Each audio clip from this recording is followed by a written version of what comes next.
6 months exclusive ఇచ్చాక తర్వాత మనము చిన్న చిన్న ఫీడ్ స్టార్ట్ చేస్తాం. కొంచెం ఏదో అరటి పండ్లను చిన్న చిన్న అన్నం కలపడము, అదేదో ఉగ్గాను అవి ఇవి పెడతాం కదా, అవి ఇచ్చినా కూడా బ్రెస్ట్ మిల్క్ అయితే ఇవ్వాల్సిందే.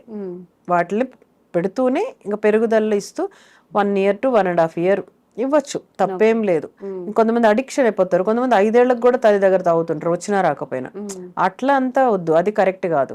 So exclusive breast milk 6 months ఇవ్వండి, వీలైతే 1 to 1.5 years మదర్స్ మిల్క్ తాగడం వల్ల ఎటువంటి తప్పు లేదు. కానీ మదర్స్ మిల్క్ వెళ్ళే కొద్దీ కొంచెం కొంచెం తగ్గిపోతుంది. అంత బేబీకి ఫుల్ గా ఇవ్వలేరు, సరిపోదు. బేబీ పెరగడం వెళ్ళాక ఆకలి ఎక్కువ ఉంటుంది కాబట్టి సరిపోదు.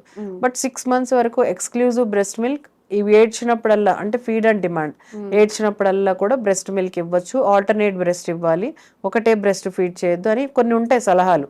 అంటే how to catch the baby, అంటే బేబీకి గాలి పోవాలి కదా ముక్కులు, అట్లా అంటే దానికి అడ్డం ఎలా పెట్టాలి, how to place the baby in the hands, తర్వాత ఈ ఫింగర్స్ ఎలా పెట్టాలి, అవన్నీ